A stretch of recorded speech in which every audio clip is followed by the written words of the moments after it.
அட்டகாசமான டேஸ்ட்டில் சீரக சம்பா அரிசியில் ஒரு மஷ்ரூம் பிரியாணி, அதுவும் ப்ரெஷர் குக்கரில் சாதம் குழையாமல் அடிப்பிடிக்காமல் எப்படி செய்யுதுன்னு பார்க்கலாமா? அதுக்கு முன்னாடி நீங்கள் இன்னும் நம்ம சேனலை சப்ஸ்கிரைப் பண்ணலையா? அப்போ உடனே சப்ஸ்கிரைப் பண்ணிவிட்டு பக்கத்தில் இருக்க பெல் பட்டனை ப்ரெஸ் பண்ணிவிடுங்க. இப்போ வாங்க இந்த பிரியாணி எப்படி செய்யுதுன்னு பார்க்கலாம். நான் இன்னைக்கு இந்த ஆழாக்கால் ஒரு ஆழாக்கு சீரக சம்பா அரிசி எடுத்து வச்சுருக்கேன். இதை வந்து 2 to 3 டைம்ஸ் நல்லா வாஷ் பண்ணிவிட்டு தண்ணி ஊற்றி ஊற வச்சுக்கோங்க. அடுத்ததாக 250 கிராம்ஸ் வந்து பட்டன் மஷ்ரூம் எடுத்திருக்கேன். மஷ்ரூமை நல்லா வாஷ் பண்ணிவிட்டு இந்த மாதிரி சைஸில் கட் பண்ணி வச்சுக்கோங்க.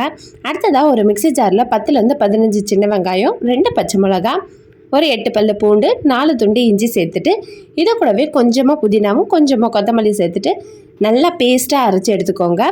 அடுத்ததாக அடுப்பில் குக்கரை வச்சு இதில் 1 ஸ்பூன் வந்து நெய் ஆட் பண்ணிக்கோங்க, 1 ஸ்பூன் வந்து எண்ணெய் ஆட் பண்ணிக்கோங்க. இப்போ எண்ணெய் நல்லா சூடானதும் 2 துண்டு பிரிஞ்சி லீஃப், ஒரு அன்னாசி பூ, 3 கிராம்பு, 2 துண்டு பட்டை, 2 ஏலக்காய், கூடவே 1/4 ஸ்பூன் ஷாகி ஜீரா. அடுத்ததாக 2 மீடியம் சைஸ் வெங்காயத்தை இந்த மாதிரி கட் பண்ணி வச்சுருக்கேன். அதையும் எண்ணெயில் சேர்த்துட்டு வெங்காயம் நல்லா வதங்கி வர்றதுக்காக ஒரு 1/2 ஸ்பூன் வந்து கல்லுப்பு ஆட் பண்ணிவிட்டு நல்லா இதை வதக்கி விட்டுக்கோங்க.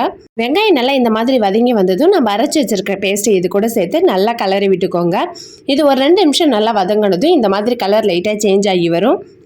இந்த ஸ்டேஜில் ஒரு மீடியம் சைஸ் தக்காளியை ஸ்லைஸாக கட் பண்ணி ஆட் பண்ணிக்கோங்க. தக்காளி நல்லா குழஞ்சி வந்ததுக்கப்புறமா இதில் வந்து ஒரு 1/2 ஸ்பூன் வந்து கரம் மசாலா, 1 ஸ்பூன் அளவுக்கு காஷ்மீரி சில்லி பவுடர் சேர்த்துட்டு இதையும் நல்லா வந்துட்டு கலரி விட்டுக்கோங்க.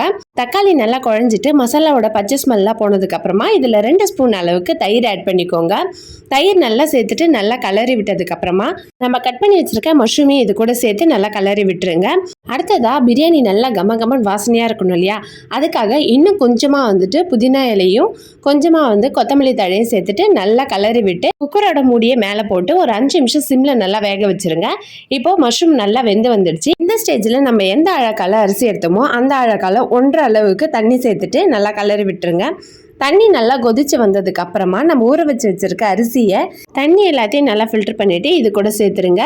இப்போ அரிசி சேர்த்ததுக்கு அப்புறமா ஒரு கொதி வந்ததும் அடுப்பில் சிம்மில் போட்டுட்டு குக்கரோட மூடி விசில் போட்டு கரெக்டாக 2 விசில் விட்டு எடுத்தீங்கன்னா நம்மளுடைய கமன்னு ரொம்பவே டேஸ்டியான மஷ்ரூம் பிரியாணி ரெடி ஆயிடுச்சு. சுட சுட இருக்கிற இந்த சீரக சம்பா மஷ்ரூம் பிரியாணியோட ரைத்தா வச்சு சாப்பிட்டீங்கன்னு வச்சுக்கோங்களேன், வேற லெவலில் இருக்கும். நீங்களே இந்த மஷ்ரூம் பிரியாணியை ட்ரை பண்ணி பாருங்க. அதோட மட்டும் நிறுத்தாமல் எப்படி இருந்துச்சுன்றதையும் கமெண்ட் செக்ஷனில் சொல்லுங்கள். இந்த வீடியோ பிடிச்சிருந்துச்சுன்னா மறக்காமல் ஒரு லைக் போட்டுட்டு உங்கள் ஃப்ரெண்ட்ஸ் அண்ட் ஃபேமிலிக்கு ஷேர் பண்ணிவிடுங்க. நெக்ஸ்ட் ஒரு சூப்பரான வீடியோட உங்கள் எல்லாரும் மீட் பண்ணுறேன். See you. Bye.